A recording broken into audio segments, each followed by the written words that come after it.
The ceasefire negotiations took place aboard a neutral station at the edge of the Verith system. And Prelate Vos arrived with the bearing of someone who had been forced to swallow something extremely bitter. Admiral Yun Seojin met him in the conference room, her face still bearing the partially healed wound from the battle, and she made no effort to hide it. "You wish to discuss terms," she said. Without preamble, Vos studied her for a long moment, his four eyes blinking in sequence as he processed what he saw. "Your fleet is damaged beyond effective combat capability," he said, "and my forces still outnumber yours significantly. So I am curious why you believe you are in a position to dictate terms, because my fleet is damaged but not destroyed. And because every hour we spend talking, more human ships are entering this system," Yun replied calmly. "And because you have already lost nearly 200 vessels, which I suspect the High Council is not pleased about." Vos's mandibles clicked with irritation. "What do you want?" "Complete withdrawal of Corvan forces from Velesi space, reparations for the damage caused by your assault, and a formal non-aggression treaty between the hegemony and the Velesi Confederacy. Those terms are unacceptable. Then we continue fighting, and by the time reinforcements arrive from Earth, you will have lost another 200 ships, and at some point, even the hegemony must count the cost." The negotiations continued for 3 more hours, and when they finally concluded, Vos had agreed to every term Admiral Yun had demanded. He was not happy about it, but he was realistic enough to recognize that continuing the war would cost the hegemony far more than retreat ever could. On the bridge of the Indomitable, Captain Park Ji finally allowed herself to stand down from battle stations. Her ship was barely holding together, with sections of the hull patched with emergency materials that would need to be replaced before they could safely travel home. And her crew had been awake for nearly 2 days straight. "The Corvans are withdrawing," Minjun reported, and his voice carried the exhaustion that they all felt. "And their fleet is moving toward the system boundary." "Good," Park said quietly. She thought about the hospital station they had protected, about the thousands of Velesi lives that still existed because 3 damaged human ships had refused to move captain. "We have received a message from the station administrator." Park nodded permission, and a moment later, a Velesi voice filled the bridge. "This is Administrator Thien of the Verith Prime Medical Station, and I am speaking on behalf of every patient and staff member aboard this facility when I say that we owe you a debt we can never repay. We were doing our duty." Park replied, "No, Captain, you were doing something far more than duty, because duty would have allowed you to withdraw and preserve your ship. But you chose to stay and suffer for our sake." There was a pause in the transmission. "My daughter was among the patients aboard this station, Captain, and she is 8 years old, and she does not understand galactic politics or military strategy. But she understands that someone chose to protect her when no one else would." Park felt something tighten in her chest. "Tell your daughter that she has nothing to fear," she said softly, "and tell her that humans look after those who cannot look after themselves, because that is who we are on Verith Prime." Councillor Thale met Admiral Yun in person for the first time since the battle had ended. The human looked exhausted, her uniform scorched and torn, and yet she carried herself with the same quiet dignity that Thale remembered from their first meeting years ago. "Admiral, I do not have words sufficient to express what your actions have meant to my people," Thale said. "Then do not try to find them," Yun replied with a slight smile. "Because I did not come here for gratitude." "Then why did you come?" Yun was quiet for a moment, choosing her words carefully. 3 years ago, you stood before the tribunal and argued that humanity deserved a chance to prove itself. And you said that we had the potential to be more than the violent primitives other species believed us to be." She met Thale's eyes. "I came here to prove you right." The aftermath of the Battle of Verith Prime rippled across the galaxy, in ways that no one had anticipated. Other species began quietly reconsidering their relationships with Earth, reaching out through diplomatic channels to explore possibilities that had previously been dismissed. The Corvan hegemony, humbled for the first time in centuries, entered a period of internal debate about their future expansion plans, and everywhere the story spread of the human fleet that had crossed the void to defend a world that was not their own, fighting against impossible odds for nothing more than honor and friendship. On the damaged flagship of the retreating Corvan fleet, Prelate Voss sat alone in his quarters and reviewed the battle data for the 100th time. His tactical officer entered without announcement. Prelate, the High Council has requested a full report on human military capabilities. And what should I tell them? Voss asked, not looking up from his displays. The truth. Prelate, Voss finally raised his eyes. The truth is that we underestimated them completely. And the truth is that we had every advantage and still lost. And the truth is that I do not understand how it happened. Perhaps I can help. The tactical officer offered carefully. Then explain it to me. Because our ships were better. Our weapons were better. Our numbers were overwhelming. So how did we lose? The tactical officer considered the question for a long moment before answering. Because they did not fight like they expected to survive. Prelate, and they fought like survival was less important than victory. And we have never faced an enemy who thinks that way. Voss absorbed this in silence. What should I report to the High Council about future engagements with humanity? Tell them that victory against humans is never certain, Voss said slowly. And tell them that we learned this lesson at a cost of nearly 200 ships and thousands of lives. He turned back to his displays. And tell them that I recommend we avoid learning it again. Far away, Admiral Yun Seojin stood on the bridge of the Soul's Hammer as her battered fleet began the long journey home. She thought about the lives lost and the ships destroyed, about the price that humanity had paid to keep its promise. And she thought about Counselor Thale and the Valesi children, who would grow up knowing that somewhere in the vast darkness of space, there was a species called humanity that would fight for them. When no one else would, the galaxy had learned something important. About humans today, they kept their promises. They protected their friends.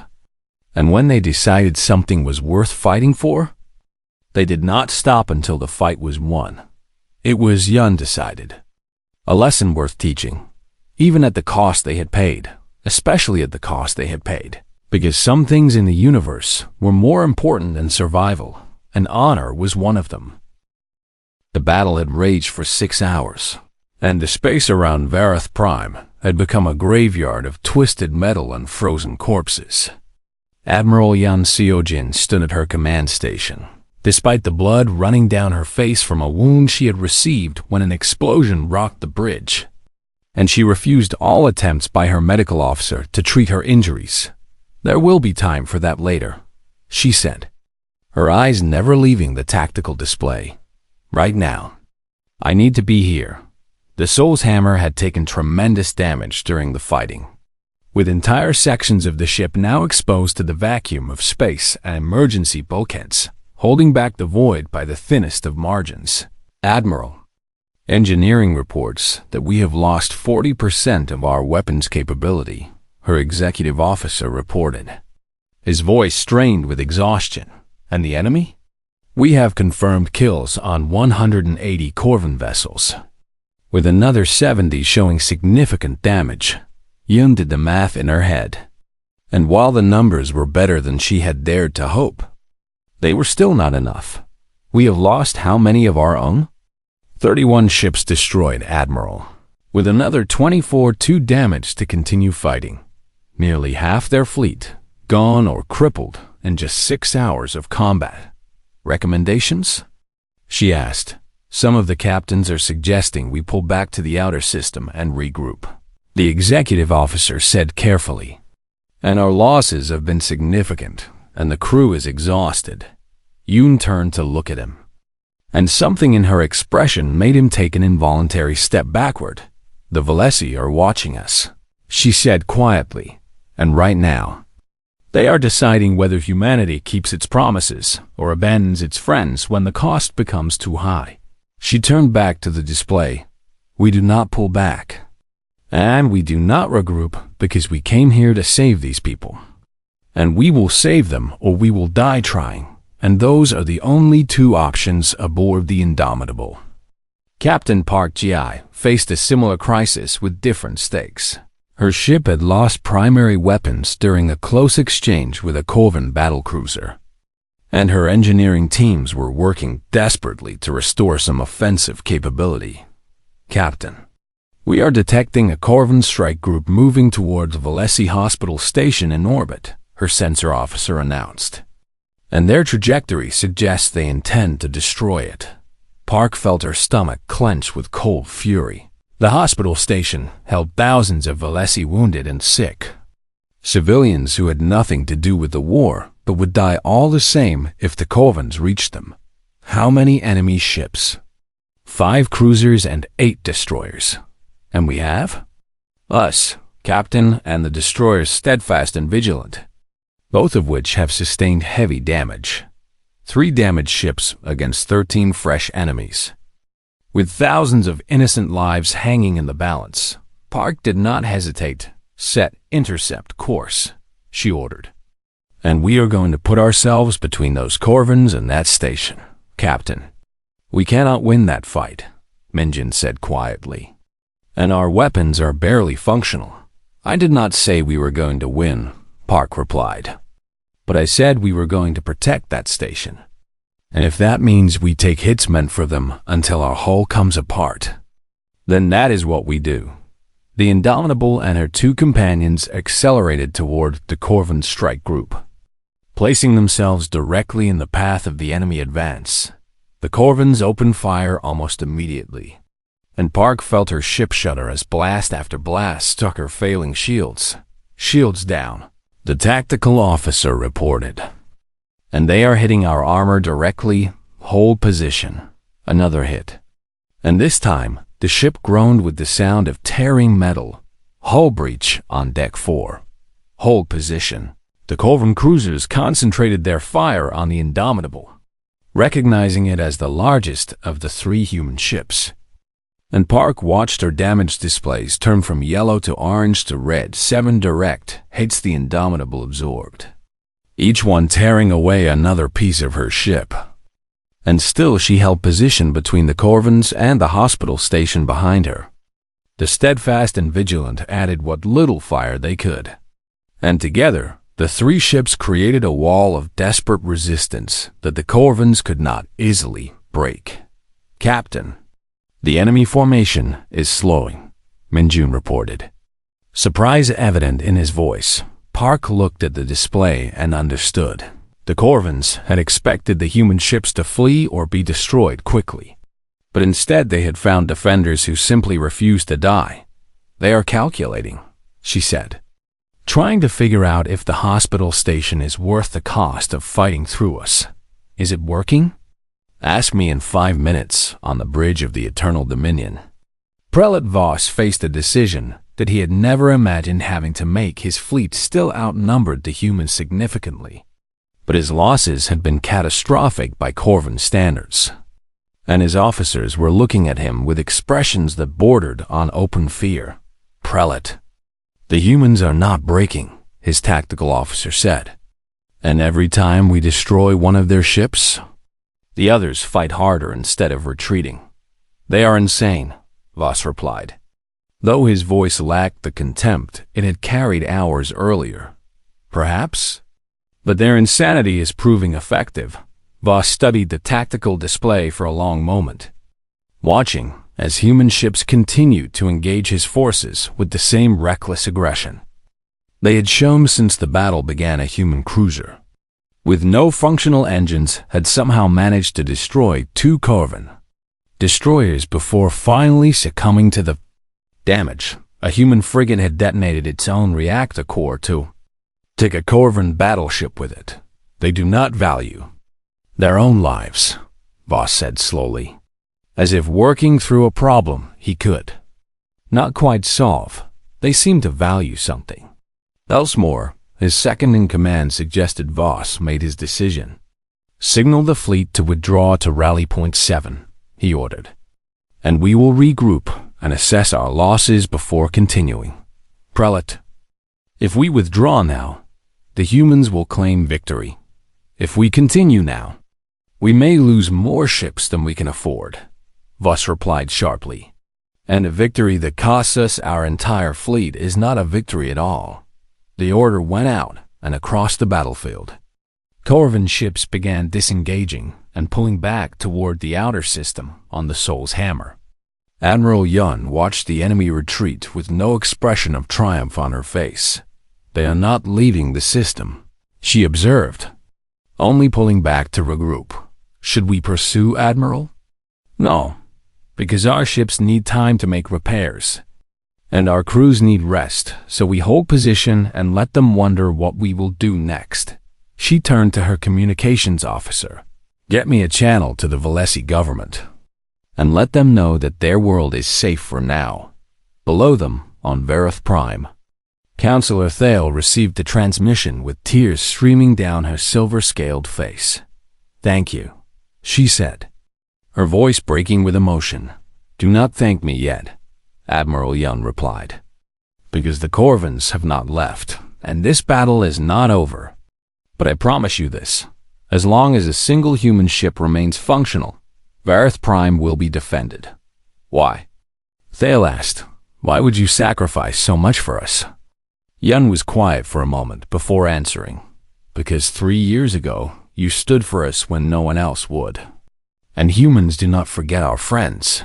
She paused. And because the galaxy needs to learn that there are some things worth fighting for beyond survival. The transmission ended, and Thale sat in silence as the weight of what she had witnessed settled over her. The humans had done the impossible. They had stopped the Corvan hegemony, and they had done it not for territory or resources or political advantage. They had done it for honor. They had done it for friendship, and somehow that made the victory mean more than any military triumph ever could. The human fleet emerged from the darkness like wolves descending upon unsuspecting prey. And Admiral Yun Seojin stood at the center of her command bridge with the calm certainty of someone who had already accepted every possible outcome. All ships. Battle Formation Alpha 7, she ordered, her voice carrying across the fleet through encrypted channels that the Corvans had not yet learned to break. We goin' hard and we goin' fast. And we do not stop until those ships are running or burning. 112 human warships shifted into attack position, forming brutal wedge patterns that sacrificed elegance for raw killing efficiency. The Corvans had expected many things when they planned their conquest of Vareth Prime. But this was not among them. Prelate Voss stared at the tactical display as if willing it to show different information. But the contacts remained stubbornly real. They pushed their engines beyond safe limits, his chief engineer reported. And they entered the system through an uncharted route that our sensors were not monitoring. Impossible, Voss said, though the evidence before him suggested otherwise. Prelate, we are receiving a transmission from the human flagship. On screen, the display flickered. And then Voss found himself looking at a human female whose dark eyes held absolutely no fear. This is Admiral Yoon Seo-jin of the Earth Combined Fleet, she said, and her voice was steady and cold. The world below is under human protection, and you will withdraw your forces immediately or be destroyed. Voss recovered his composure with visible effort. Admiral, you are outnumbered nearly 8-1, he replied, allowing contempt to color his words. Your primitive vessels cannot hope to survive against Corvan military superiority. So I suggest you reconsider your position before you lead your people to their deaths. I have considered my position very carefully, Yun answered. And my position is that you will leave this system or you will die in it. because those are the only options I'm offering." The transmission ended, and Voss turned to his officers with fury building in his chest. "All ships, engage the human fleet," he commanded. "Show these primitives what happens to those who challenge the hegemony." The Corvan armada began to move. 800 warships, turning their weapons toward the approaching humans with the confidence of overwhelming numerical superiority. They expected the humans to hold position and exchange fire at maximum range. As was the custom among civilized species, they expected wrong. "All ships, full acceleration," Admiral Yun ordered. "Take us right down their throats." The human fleet surged forward with sudden violence, their engines pushing far beyond what Corvan tactical doctrine considered reasonable. And within moments, they were closing the distance at speeds that made the Corvan gunners scramble to adjust their targeting solutions. "They are not stopping," the Corvan tactical officer reported, disbelief evident in his voice. "They will stop when we kill them," Voss replied. Though his certainty had begun to waver, the first volleys of Corvan fire reached out toward the human ships. Elegant beams of crystalline energy designed to slice through enemy armor with surgical precision. The human ships did not try to evade. They took the hits and kept coming. Captain Park Gi felt her ship shudder as Corvan weapons fire tore into the forward armor of the Indomitable, and damage reports began flooding her displays almost immediately. "Hull breaches on decks 7 and 12, Minjin reported. "Damage control teams responding. Return fire and maintain acceleration," Park ordered. "We are going through them, not around them." The Indomitable and her sister destroyers formed the tip of the assault wedge, smaller and faster than the heavier cruisers behind them, and they plunged into the Corvan formation like a knife through flesh. Human weapons were not elegant. They were missiles and railguns and plasma cannons that traded precision for volume, filling space with so much destructive force that even the superior Corvan shields began to falter. Enemy cruiser bearing 37 Mark II, the weapons officer called out. Multiple shield failures detected. All batteries. Concentrate fire. Park commanded the Indomitable, and 3 other destroyers unleashed everything they had at the damaged Corvan cruiser. And within seconds, the enemy vessel came apart in a bloom of fire and debris. "Target destroyed," Minjun confirmed, his voice carrying something that sounded almost like surprise. "Find the next one," across the battlefield. The same scene repeated itself again and again as human ships tore through Corvan formations with reckless aggression that bordered on madness. The Corvans had never fought an enemy like this. Other species engaged in careful exchanges of fire, retreating when damaged and preserving their forces for future engagements. But the humans simply refused to follow the established rules of warfare. A human destroyer, with half its weapons destroyed, continued firing with whatever remained. A human cruiser that had lost engine power used its momentum to ram into a Corvan battlecruiser, both ships dying together in a mutual kill that left the Corvan commanders speechless. "They do not retreat," the Corvan tactical officer said, and his voice had lost its earlier confidence, even when damaged. "They do not retreat." Prelop Voss watched 3 more of his cruisers die in the span of 90 seconds. Their elegant hulls torn apart by human weapons that had no business being so effective. "How is this possible?" he demanded. "Their technology is inferior to ours in every measurable way." No one had an answer on the bridge of the Soul's Hammer. Admiral Yun coordinated the battle with the calm focus of someone who had trained her entire life for this moment. "Fifth Fleet, concentrate on the enemy left flank," she ordered. "Second Fleet, maintain pressure on the center and do not let them regroup." "Admiral, we have lost the destroyers Resolute and Defiance," her tactical officer reported, "and several other ships are reporting critical damage." "How many enemy kills confirmed?"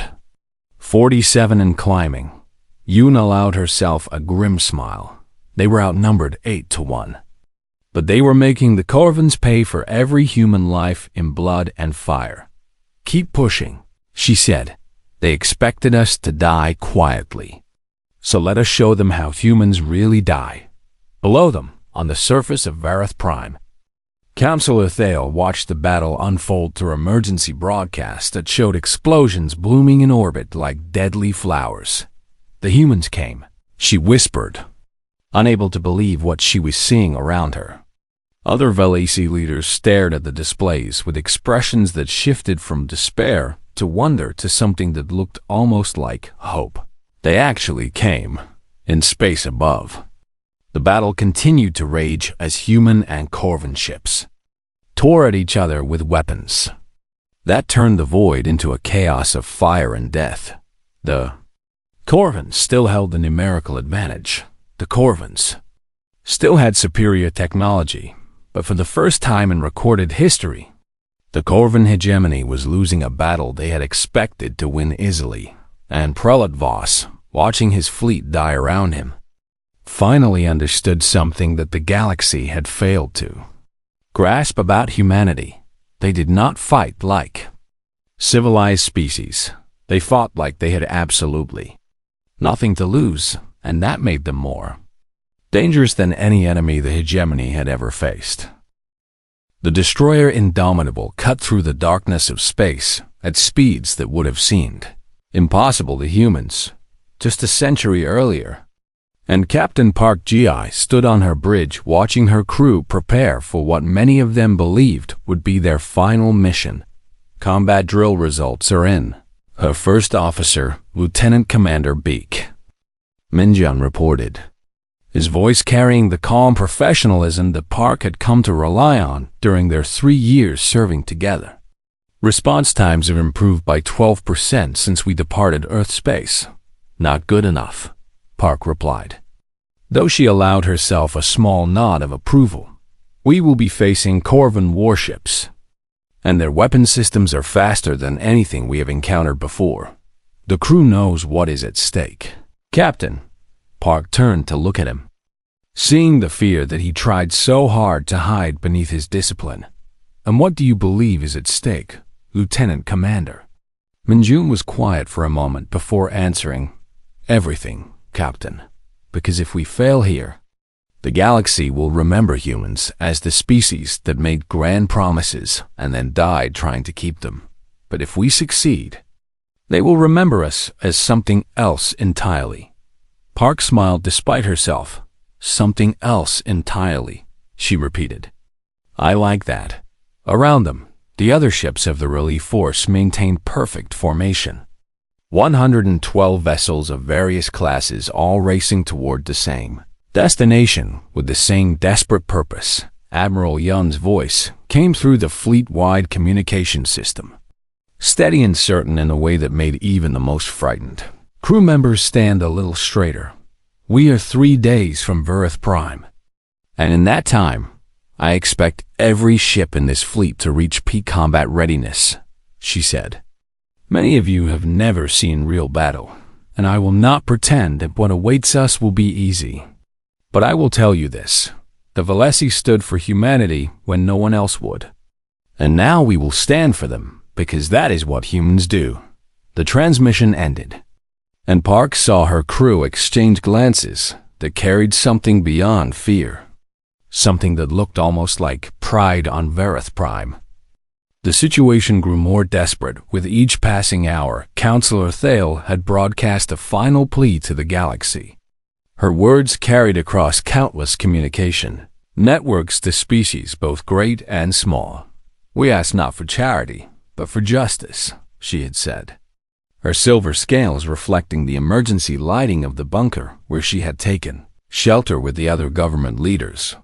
"The Corvin hegemony attacks us not because we threatened them, but because we dared to speak for those who could not speak for themselves.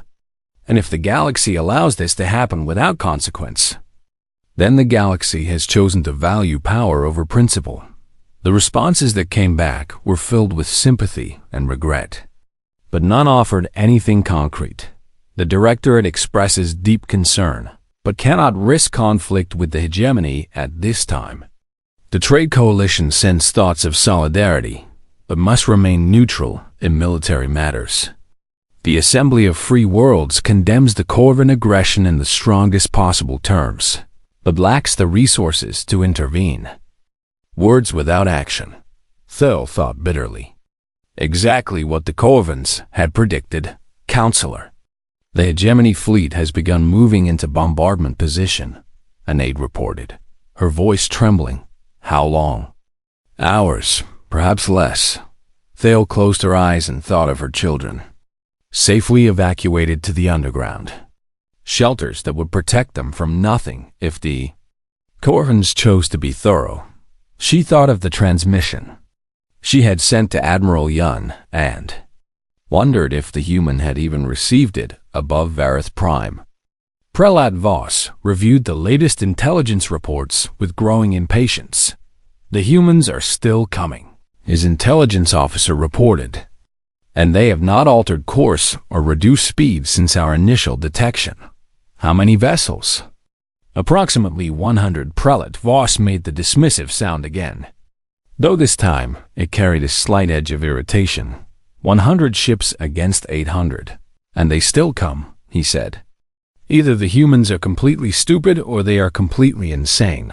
Perhaps both, his second-in-command suggested with amusement. It does not matter, Voss decided. They cannot arrive for at least 2 more days. And by then, Vareth Prime will already be ours. And the humans can watch from a distance as we complete our conquest. And if they attack anyway, then we destroy them as well. And the galaxy learns that challenging the hegemony brings only death. The tactical officer nodded and returned to his station. But something in his posture suggested that he found the human persistence troubling in ways he could not quite explain in the outer reaches of the Vareth system, far from the prying sensors of the Corvan fleet. A young Velesi astronomer named Kira sat alone at her observation post and stared at readings that made no sense. There should be nothing out there, she muttered to herself, adjusting her instruments for the 3rd time. Nothing but empty space, but her sensors kept detecting anomalies, faint traces of energy signatures that did not match any natural phenomenon she had ever studied. She contacted Planetary Defense and reported her findings. Sensor ghosts, the officer on duty replied dismissively. The Corvan jamming fields are causing interference across all our detection systems. These readings are consistent, not random, Kira insisted. Something is out there. Something big. Nothing is coming to save us, the officer said, and his voice carried the heavy resignation of someone who had already accepted defeat. Focus on your assigned tasks and stop chasing phantoms. The connection closed. And Kira sat in silence for a long moment. Then she turned back to her instruments and continued watching, because something in her heart refused to believe that the universe could be so cruel as to offer hope, and then snatch it away on the bridge of the eternal dominion. Prelat Voss gave the order that would begin the end of the Velesi Confederacy, initiate final bombardment phase. He commanded all weapons platforms to maximum charge and prepare for planetary assault. His officers moved with practiced efficiency, and across the Corvan fleet, weapon systems hummed to life with enough destructive power to reduce cities to ash. Voss watched the displays with satisfaction, already composing the victory report he would send to the High Council. Then his sensor officer spoke, and the words changed everything. Prelat, we are detecting incoming vessels. The humans are still too far away. Voss replied without looking up. These contacts are not coming from human space. Prelat, and they are much closer than they should be. Voss finally turned, and what he saw on the tactical display made his 4 eyes widen in disbelief. How many? The sensor officer checked and rechecked his readings before answering, his voice barely above a whisper. Many incoming vessels, Prelat, and they are not slowing down. Voss stared at the display as more and more contacts appeared, emerging from the outer system where they had apparently been hiding and waiting the humans. He said slowly, "How did they get here so fast?" No one had an answer, and for the first time since the campaign began, Prelate Voss felt something cold settle in his chest, something that felt uncomfortably like doubt. The distress signal cut through the silence of Admiral Yoon Seojin's quarters like a knife through paper, and she was on her feet before the second pulse finished transmitting. "Admiral, we have an emergency communication from Vareth Prime," her aide announced through the intercom, his voice tight with concern. She moved quickly through the corridors of Earth Command Station, her boots clicking against the metal floor as officers stepped aside to let her pass. And within minutes she stood in the central communications hub surrounded by holographic displays, showing a face she had not seen in 3 years. Councillor Thale of the Valesi Confederacy looked nothing like the composed diplomat who had once defended humanity before the Galactic Tribunal, and her silver-scaled features now carried the weight of absolute desperation. "Admiral Yun, I reach out to you not as a representative of my government, but as someone who once called you friend," Thale said, her voice breaking slightly despite her obvious effort to maintain dignity. "What has happened?" Yun asked, though the tactical displays already told her most of the story. "The Corvan hegemony has besieged our world with a fleet of 800 warships, and they have given us 12 hours to surrender unconditionally or face complete annihilation," Thale replied. The number hit Yun like a physical blow, and she heard gasps from the officers around her who understood what such a force represented. The Valesi were scholars and diplomats, not warriors, and their defensive fleet numbered perhaps 40 vessels on a good day. "We have sent pleas to every major power in the sector," Thale continued, "but none will intervene against the hegemony, and I fear we stand alone." "You reached out to us," Yun said quietly. "I reached out to you because 3 years ago, when younger species demanded that humanity be quarantined as dangerously unpredictable, my people stood before the tribunal and argued for your right to exist among the stars," Thale said, and her eyes met Yun's through the transmission with something that looked almost like hope. "I do not ask this as a demand for repayment of debt, Admiral, but I ask it as someone who believed then and believes now that humanity is better than the galaxy gives you credit for." The transmission ended, and Yun stood in silence. Her officers waited for her response. "Get me a secure line to Earth Command Council," she ordered, "and I want full tactical readouts on every vessel we can mobilize within the next 6 hours." The debate that followed would later be described by historians as one of the most consequential in human history. Though it lasted less than 2 hours, "We have no formal defense treaty with the Valesi," Admiral Chun argued, his holographic form flickering slightly as he spoke from the Mars orbital platform. "An intervention means war with the Corvan hegemony, a power that outnumbers our entire fleet by a factor of 3.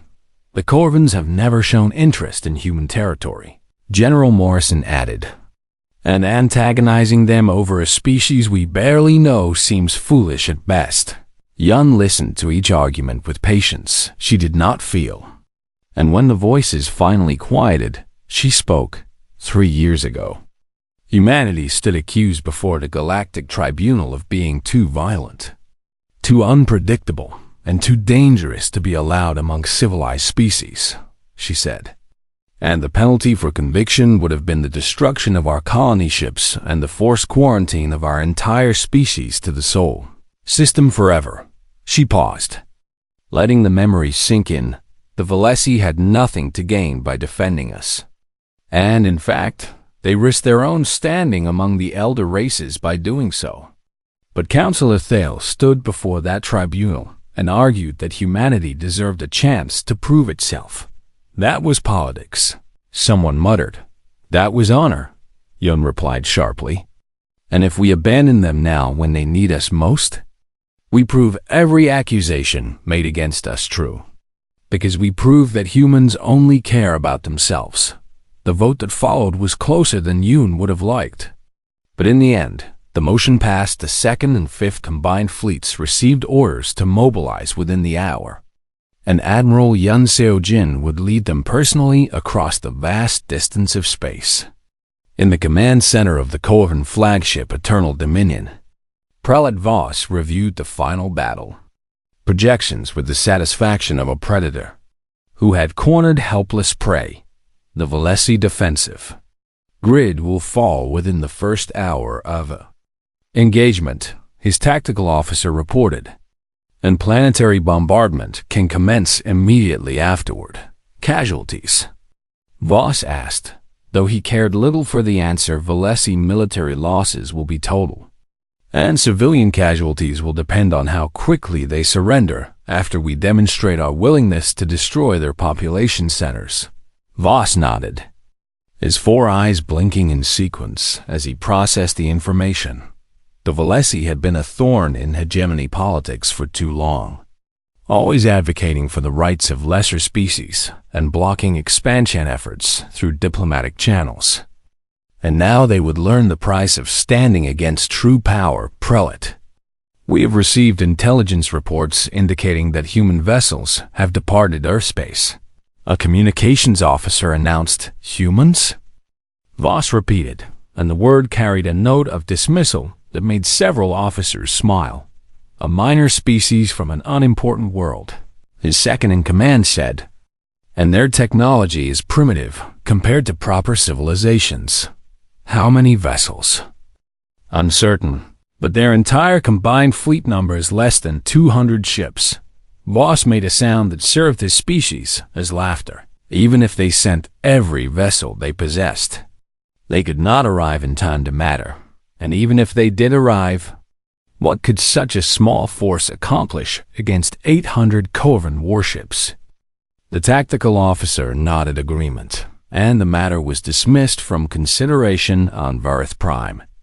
Councillor Thale stood before the gathered leaders of her people and delivered the news that no help would come from the major powers. The Corvans will give us their terms, and we must decide whether to accept subjugation or face destruction, she said, her voice steady despite the tears that threatened to fall. Is there no hope at all? A young counselor, as Thale thought of her transmission to Admiral Yun, as she thought of the look in the human's eyes when she had spoken of honor and debt. There is always hope, she replied, though she could not say whether she believed it above them, unseen and undetected. The first Corvan scout ships took position for the final assault, and Prelate Voss permitted himself a rare moment of complete satisfaction. Victory probability stood at 99.7%, and by morning, Varith Prime would burn.